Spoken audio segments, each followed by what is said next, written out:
थे। ये घर एक सुनसान इलाके में होता है जिसके आसपास न कोई दूसरा घर और न ही आबादी होती है। शहर के शोर शराबे से तंग होकर मैट और नादिया को भी एक ऐसा ही शांत घर चाहिए था और यह खूबसूरत घर मैट को काफी कम कीमत में मिल गया था। ये दोनों जब घर के अंदर आते हैं तो घर काफी बुरी हालत में था, जैसे ये घर कई सालों से खाली पड़ा हुआ हो। इसलिए ये दोनों घर की साफ सफाई करने लग जाते हैं और जो भी फालतू सामान होता है मैट खिड़की से बाहर फेंकने लगता है। किचन को साफ करते समय नादिया को एक मरा हुआ बर्ड दिखाई देता है जिसे दफनाने के लिए वो बाहर ले जाती है, लेकिन तभी ऊपर खिड़की से मैट नादिया को आवाज देता है जिससे नादिया का ध्यान ऊपर मैट की तरफ चला जाता है और जब वो वापस उस बर्ड की तरफ देखती है तो वो बर्ड गायब हो चुका था। ये देखकर नादिया को कुछ अजीब लगता है और सोचती है कि अचानक वो परिंदा कहाँ गायब हो गया। दूसरी तरफ मैट को भी दीवार में एक अजीब सी चीज दिखाई देती है जिसे देखने के लिए वो वॉलपेपर को फाड़कर हटा देता है और वहाँ मैट को एक बड़ा दरवाजा दिखाई देता है जिसे खोलने के लिए चाबी की जरूरत थी। अब मैट उस दरवाजे की चाबी ढूंढने लगता है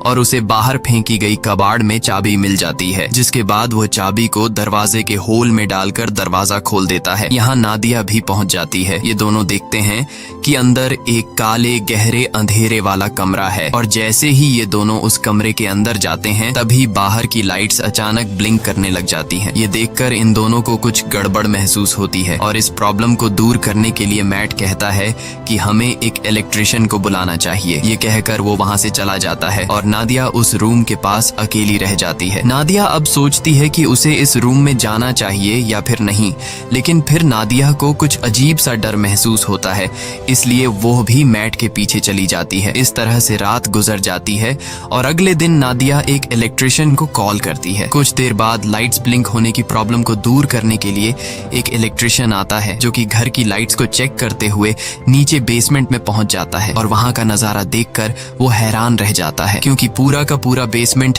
बिजली के वायर से भरा पड़ा था और कोई भी ऐसा कोना नहीं था जहां पर वायर्स ना हो। ये वायर्स काफी पुराने जमाने की लग रही थी और इलेक्ट्रिशियन भी कहता है कि मैंने आज तक इस तरह की चीजें कभी नहीं देखी। खैर, इलेक्ट्रिशियन जैसे तैसे करके घर की लाइट चालू करके जाने लगता है और जाते समय वो मैट से कहता है कि आखिर तुमने यह घर क्यों खरीदा? इस घर के पहले मालिक का मर्डर इसी घर में हुआ था और उस दिन के बाद कोई इस घर में रहने को तैयार नहीं हुआ। यह सुनकर मैट बहुत ज्यादा घबरा जाता है और इस घर के बारे में रिसर्च करने लगता है। रिसर्च के दौरान इंटरनेट पर मैट को एक पुराने न्यूज आर्टिकल में थॉमसन फैमिली का पता चलता है जो कि एक कपल था और आर्टिकल में लिखा हुआ था कि इस घर में रहने वाले कपल को अपने ही बेटे ने मार दिया था जिसका नाम जॉन था। इन्वेस्टिगेशन के दौरान जॉन पुलिस को बताता है कि मुझसे यह मर्डर इस घर ने करवाए हैं। यह देखकर मैट को यह एक झूठी कहानी लगती है और कई घंटों तक रिसर्च करने के बाद वो थक जाता है। फिर अपनी पत्नी से छिपकर उसी अंधेरे वाले कमरे में बैठकर शराब पीने लग जाता है। बोतल में शराब पहले से ही 2 घूंट बची हुई थी जिसे पीकर वो बोतल खाली कर देता है और मन ही मन सोचता है कि काश पीने के लिए एक और बोतल मिल जाती। तभी अचानक लाइट्स ब्लिंक होने लगते हैं और कुछ देर के लिए लाइट चली जाती है और जब फिर से लाइट आती है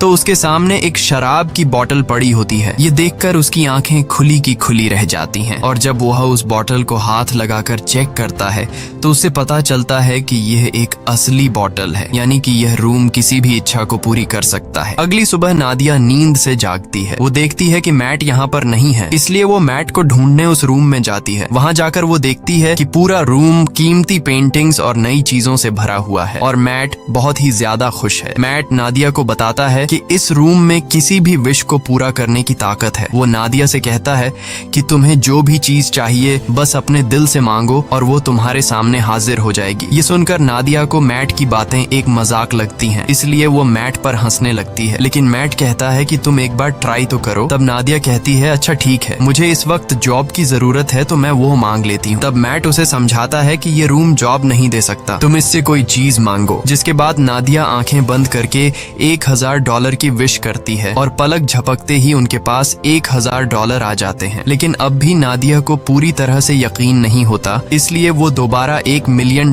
की विश करती है और पहले की तरह इस बार भी उन्हें $1 मिलियन मिल जाते हैं। अब नादिया को भी यकीन हो जाता है कि यह रूम कोई नॉर्मल रूम नहीं बल्कि हर एक ख्वाहिश को पूरा करने वाला रूम है। और बस फिर क्या, ये लोग उस रूम से एक के बाद एक महंगी चीज मांगते हैं और वो चीज उनके सामने हाजिर हो जाती है। ये लोग महंगी wines, expensive clothes, diamond, gold, खाने पीने की चीजें और ढेर सारे पैसे इकट्ठा कर लेते हैं। ये दोनों रातों रात मिलियनेयर बन जाते हैं और खुशी खुशी उनकी जिंदगी गुजरने लगती है। रात को नादिया मैट से पूछती है कि आखिर ये रूम उनकी इतनी सारी विशेस कैसे पूरी कर रहा है, लेकिन मैट कहता है कि हमें इस बारे में बिल्कुल भी नहीं सोचना चाहिए, हमें बस एंजॉय करना है। इस तरह से ये दोनों अगले कई दिनों तक अपनी जिंदगी बिलियनियर्स की तरह गुजारते हैं। हर बार जब भी उनकी कोई विश होती तो लाइट्स टिमटिमाती और उनकी सारी ख्वाहिशें बेसमेंट में बने उस रूम में तुरंत पूरी हो जाती। ये दोनों डांस करते हैं, पार्टीज करते हैं और खूब मजे लेते हैं। लेकिन उनकी यह चमक दमक वाली जिंदगी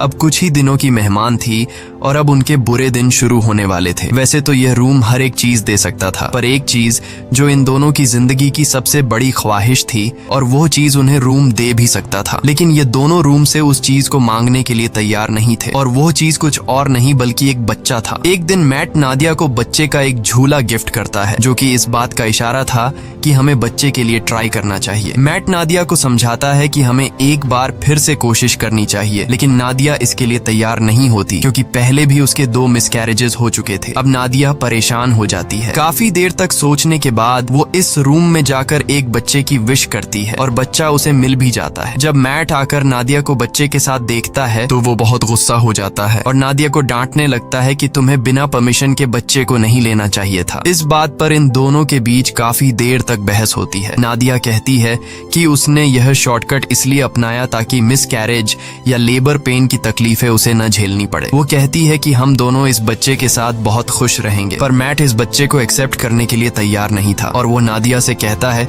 कि तुम उस रूम में जाकर रूम से इस बच्चे को वापस लेने की विश करो। अब नादिया न चाहते हुए भी उस रूम में आती है और बच्चे को गायब करने की कोशिश करती है, पर वो ऐसा नहीं कर पाती, इसलिए वो बच्चे को मैट के हवाले कर देती है। अब गोद में बच्चे को लेकर मैट भी इमोशनल हो जाता है और वो भी उस बच्चे को गायब करने की विश नहीं कर पाता और बच्चे को वापस नादिया की गोद में डाल देता है। अब यह दोनों फैसला कर लेते हैं कि इस बच्चे को पालेंगे और इस तरह से ये दोनों एक बच्चे के पेरेंट्स भी बन जाते हैं। अब बच्चे को लेकर नादिया तो काफी खुश थी, पर मैट को इस बच्चे से बिल्कुल भी लगाव नहीं था और मैट इस रूम के बारे में और जानकारी हासिल करना चाहता था, इसलिए वो फिर से रिसर्च करने लग जाता है और उससे पता चलता है कि वो लड़का जिसने इस घर के ओनर यानी अपने माँ बाप को मार दिया था वो अभी भी जिंदा है और एक मेंटल हॉस्पिटल में जिंदगी बिता रहा है। यह जानने के बाद मैट अपने विश के जरिए मांगे गए पैसों के ढेर से कुछ पैसे अपनी पॉकेट में रखता है और जॉन से मिलने के लिए निकल पड़ता है। हॉस्पिटल पहुंचने के बाद नर्स मैट से पूछती है, क्या तुम एक रिपोर्टर हो? क्योंकि पिछले 45 सालों से जॉन के लिए कोई भी परिवार का बंदा नहीं आया। ये सुनकर मैट झूठ बोल देता है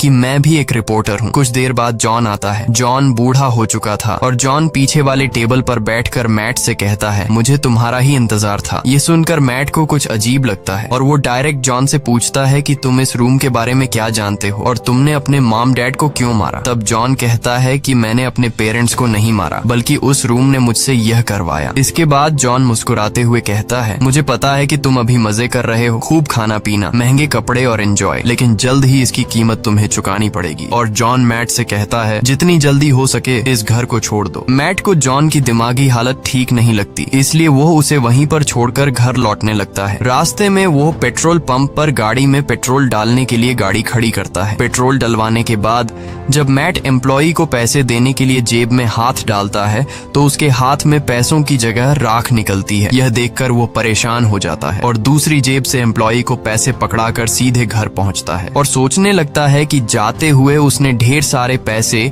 अपनी जेब में डाले थे, फिर अचानक वो पैसे कहाँ गायब हो गए। अब इस बात को कंफर्म करने के लिए उसने रूम से विश के जरिए जो पैसे मांगे थे वो उन पैसों को उठाकर बाहर खिड़की से फेंक देता है और देखते ही देखते वो पैसे अचानक गायब हो जाते हैं। इसके बाद मैट विश के जरिए मांगी गई एक पेंटिंग को उठाकर उसका आधा हिस्सा घर के अंदर रखता है और आधा बाहर। कुछ ही देर बाद जो हिस्सा घर से बाहर था वो राख में बदल जाता है और बाकी का हिस्सा वैसा का वैसा ही रहता है। यह देखकर मैट समझ जाता है कि वो लोग इस रूम से मिली किसी भी चीज को घर के बाहर नहीं ले जा सकते, नहीं तो वो सारी चीजें राख में बदल जाएंगी। मैट अब रूम की दीवार को तोड़ने लगता है ताकि उसे पता चल सके कि आखिर इस रूम में क्या छिपा है, पर दीवारों के अंदर उलझी हुई वायर्स के अलावा और कुछ भी नहीं था। हर जगह बस वायर्स ही वायर्स थीं। दीवारों को तोड़ने के शोर से नादिया भी वहाँ वहाँ पर पहुँच जाती है। नादिया बच्चे को गोद में लिए बाहर की तरफ जाने लगती है, पर मैट उसे बाहर जाने से रोक लेता है और कहता है कि बच्चे को बाहर ले जाना सेफ नहीं है। वो उसे असली वजह नहीं बता पाता,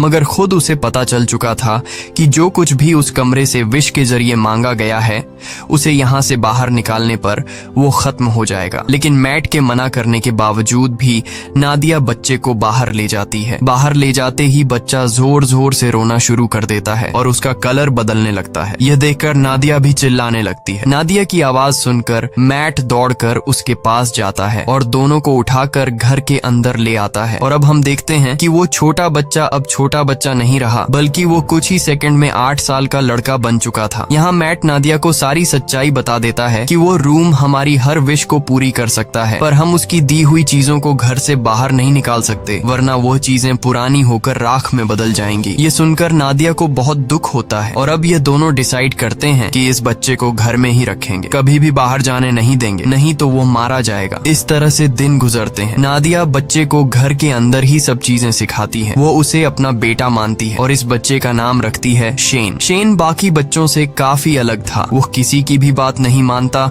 और न ही उस पर किसी बात का असर पड़ता। उसकी हरकतें बिल्कुल भी बच्चों जैसी नहीं थी। खाने के दौरान वो बर्फ खाया करता था, लेकिन इन सब हरकतों के बावजूद भी नादिया शेन से बहुत ज्यादा प्यार करती थी। नादिया शेन को समझाती है कि वो घर के बाहर नहीं जा सकता, क्योंकि बाहर खतरनाक लोग हैं जो उसे मार देंगे। ये सुनकर शेन बहुत मायूस हो जाता है और घर के अंदर कभी खिड़की तो कभी दरवाजे से बाहर की दुनिया देखता है। नादिया जब भी घर से बाहर निकलती या फिर घर के अंदर आती, तब वो दरवाजे में ताला लगा दिया करती ताकि शेन घर से बाहर ना निकल सके। एक दिन जब शेन घर में स्नो ग्लोब से खेल रहा था, तभी वहाँ पर मैट आता है। अब क्योंकि मैट को शेन से बिल्कुल भी लगाव नहीं था, इसलिए वो शेन को डांटता है कि तुम्हें यहाँ पर नहीं खेलना चाहिए। डर के मारे शेन के हाथ से स्नो ग्लोब नीचे गिरकर टूट जाता है। शेन को मैट के इस बर्ताव से बहुत दुख होता है। रात को शेन उन दोनों के कमरे के पास जाकर चुपके से नादिया और मैट की बातें सुनने लगता है। वो दोनों उस रूम के बारे में बातें करते हैं। यह सुनकर शेन को शक होने लगता है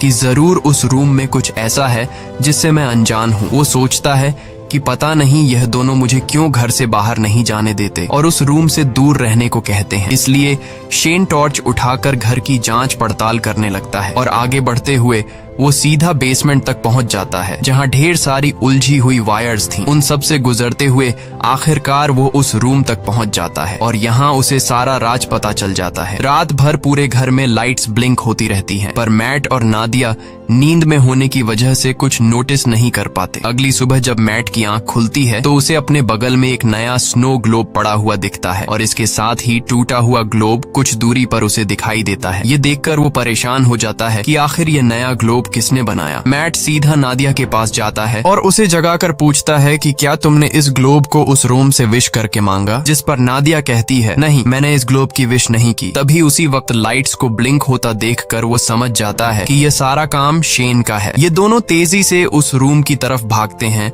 और वहां जाकर ये दोनों हैरान रह जाते हैं। अब क्योंकि शेन को घर से बाहर जाने नहीं दिया जाता था, इसलिए वो दिल में बाहर जाने की इच्छा रखते हुए उस रूम से खुद के लिए एक बहुत बड़ा आउटडोर एरिया मांग लेता है, जहां एक खुला आसमान और बड़ा जंगल था और शेन मजे से वहाँ खेल रहा था। नादिया अपने बेटे की बनाई हुई दुनिया को देखकर खुश होती है और उसके साथ खेलने लगती है, लेकिन मैट शेन के इस काम से बिल्कुल भी खुश नहीं था, क्योंकि उसे डर था कि कहीं वह उस रूम से बंदूक या फिर कुछ गलत चीज न मांग ले जिससे उनकी जान खतरे में पड़ जाए। इसीलिए वो शेन को हाथ से पकड़कर वापस घर के अंदर ले आता है। अब मैट उस रूम की चाबी अपने पास संभाल कर शेन को उस रूम में जाने से मना करता है, लेकिन नादिया मैट को ऐसा करने से रोकती है। वो कहती है कि हम पहले ही शेन को घर से बाहर जाने नहीं देते। अब बेचारे ने खुद के लिए एक अलग आउटडोर बना लिया है, इसलिए हमें उसे वहां जाने से नहीं रोकना चाहिए और वहां उसकी जान को भी खतरा नहीं है। पर मैट नादिया की बात नहीं सुनता और कहता है कि शेन अभी ना समझ है, मुझे डर है कि कहीं वो गलती से उस रूम से कुछ ऐसी चीज न मांग ले जिससे हम दोनों खतरे में पड़ जाएं। तभी फोन की घंटी बजती है और परमिशन न होने के बावजूद शेन फोन उठा लेता है, लेकिन जल्दी ही मैट उससे फोन छीनकर खुद बात करने लगता है। दूसरी तरफ कॉल पर जॉन था, जिसने शेन की आवाज सुनकर समझ लिया कि मैट ने उस रूम से एक बच्चा मांग लिया है। अब मैट भी उससे कोई बात नहीं छिपाता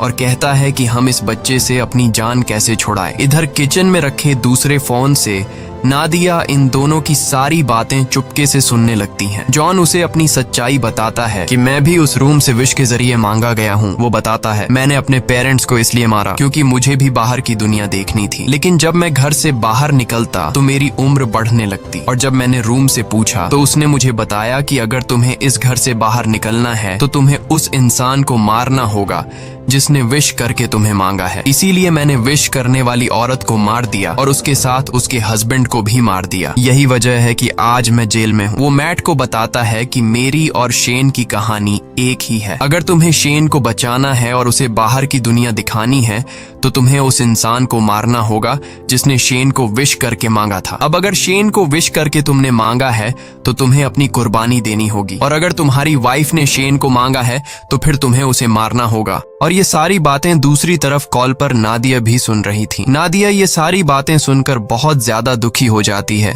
और वो गाड़ी निकालकर घर छोड़कर चली जाती है, जिससे मैट को उसकी फिक्र होने लगती है। नादिया शेन को जिंदगी देने के लिए खुद को मारने का सोचती है, पर वो ऐसा नहीं कर पाती। इधर मैट टेबल पर बैठकर शेन के साथ डिनर करने लग जाता है। तब शेन मैट से पूछता है कि मेरी मॉम कहाँ गई, और उससे और भी कई सारे सवाल पूछता है, जिससे झुंझलाकर वो शेन को बता देता है कि वो उनका असली बेटा नहीं है और न ही उसकी कोई पेरेंट्स है। इतना ही नहीं, वो गुस्से में आकर शेन को रूम से बाहर निकाल देता है। डर के मारे शेन रोते हुए ऊपर अपने रूम में चला जाता है। कुछ ही देर में मैट को अपनी गलती का एहसास होता है। वो शेन के रूम में जाकर उससे माफी मांगने लगता है और सारी रात वो दोनों साथ में सोते हैं। जब नादिया वापस घर लौटती है तो इन दोनों को एक साथ सोते देखकर उसे बहुत अच्छा लगता है। कुछ देर बाद मैट की आंख खुल जाती है और वो देखता है कि नादिया घर वापस आ चुकी है। मैट नादिया से कहता है कि मैं तुम्हारे लिए बहुत ज्यादा परेशान हो रहा था, और कहता है मुझे माफ कर दो क्योंकि मैं शेन पर चिल्लाया और तुमसे भी झगड़ा किया। बातचीत के दौरान ये दोनों एक दूसरे के करीब आने लगते हैं, और जब ये दोनों रूम में इंटीमेट हो रहे थे तब शेन चुपकर दरवाजे से उन्हें देखने लगता है। वो अपने दिल में नादिया के लिए अट्रैक्शन महसूस करता है। अब उसे भी ये सारी चीजें करनी थी, इसलिए अब वो इन दोनों के सोने का इंतजार करता है। जब ये दोनों गहरी नींद में चले जाते हैं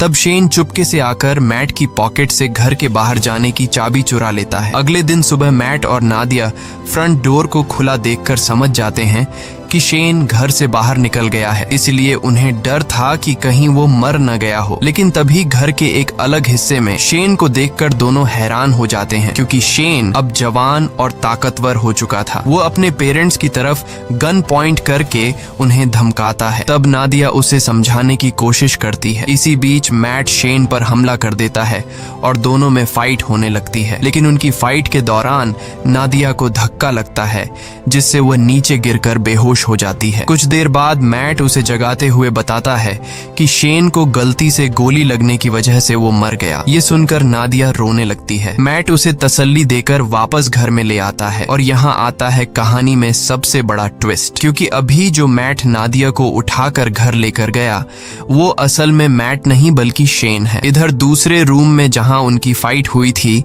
असली मैट होश में आ जाता है और पूरे घर में अपनी वाइफ की तलाश करता है। तभी लाइट्स को फिर से टिमटिमाते देखकर वो उस रूम की तरफ जाता है, पर वहां भी उसकी वाइफ नादिया मौजूद नहीं थी। इधर नादिया को बिल्कुल भी खबर नहीं थी कि इसके साथ बैठा हुआ आदमी मैट नहीं बल्कि शेन है। लेकिन नादिया को भी मैट में कुछ बदलाव नजर आता है, और जल्द ही उसकी बर्फ खाने की आदत से नादिया को पता चल जाता है कि ये मैट नहीं बल्कि शेन है, जिसने रूम से विश करके अपने आप को मैट का रूप दे दिया है। दूसरी तरफ असली मैट समझ जाता है कि वो अकेला इस घर में फंसा है। शेन ने उसकी वाइफ को इस घर से किसी दूसरे घर में विश के जरिए शिफ्ट कर लिया है। अब वो इस घर से बाहर निकलने के लिए पूरी ताकत लगाकर दीवार को तोड़ने लगता है, और आखिर सारे वायर्स को पार करके वह उस रूम तक पहुंच जाता है, जो कि अब एक जंगल था जहां ढेर सारे ऊंचे ऊंचे पेड़ थे। वहां जाकर मैट को पता चलता है कि शेन ने रूम का यूज करके इस जगह को काफी बड़ा कर लिया था, और वहां शेन ने उन्हीं की तरह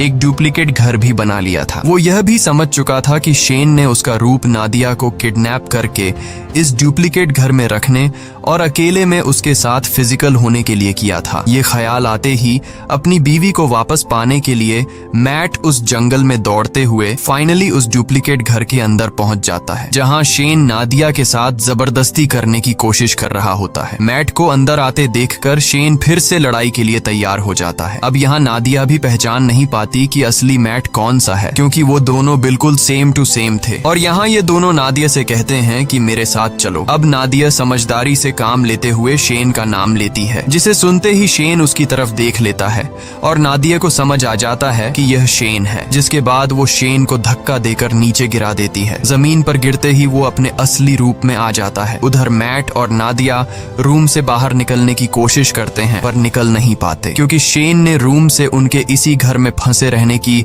विश मांगी हुई थी। लाख कोशिशों के बाद भी जब वो लोग घर से नहीं निकल पाते तो मैट रुक जाता है और वहां से निकलने का कोई तरीका सोचने लगता है। यहाँ मैट होशियारी से एक ऐसी विश करता है कि हम दोनों का नया रूप इस घर के अंदर ही रहे और हमारा असली रूप इस घर से बाहर चला जाए। तभी अचानक वहां पर शेन भी आ जाता है और मैट को चाकू घोंपकर मार डालता है। इसके बाद वो नादिया को समझाने लगता है कि तुम मैट को भूल जाओ और मेरे साथ रहो। लेकिन इन्हीं बातों के दौरान उसे एहसास होता है कि यह दरअसल मैट और नादिया के क्लोन है, जबकि असली मैट और नादिया दौड़कर रूम के बाहर जंगल की तरफ भागते हैं। यह देखकर शेन बहुत गुस्सा हो जाता है और तेजी से उनके पीछे दौड़ने लगता है। यहाँ यह दोनों असली घर में पहुंच जाते हैं। जब शेन भी असली घर में पहुंचता है तो वो दौड़कर मैट पर अटैक कर देता है, लेकिन यहाँ मैट समझदारी से काम लेते हुए शेन को कसकर पकड़कर अपने साथ घर से बाहर निकाल लेता है। शेन अपनी जान को खतरे में देखकर वापस दरवाजे की तरफ भागता है, पर अंदर घुसने से पहले ही नादिया दरवाजा बंद कर लेती है। अब यहाँ शेन नादिया को बहकाने की कोशिश करता है। वो कहता है, प्लीज मॉम, मेरे लिए दरवाजा खोल दो। लेकिन नादिया अब समझ चुकी थी, इसलिए वो रोते हुए शेन को बूढ़ा होते देखती है। धीरे धीरे उसकी बॉडी गलने लगती है और आखिर में वो राख में बदल जाता है। नादिया उसके पास आती है और उसकी बॉडी से बनी हुई राख को हाथ में उठाकर रोने लगती है, क्योंकि नादिया ने उसे अपना बेटा माना था। इसके बाद मैट नादिया के पास आता है और दोनों एक दूसरे को गले लगा लेते हैं। अब सीन शिफ्ट होता है और हमें कुछ महीने बाद का सीन दिखाया जाता है, जहां मैट और नादिया एक छोटे से घर में सेटल्ड हो जाते हैं और सुकून से रहने लगते हैं।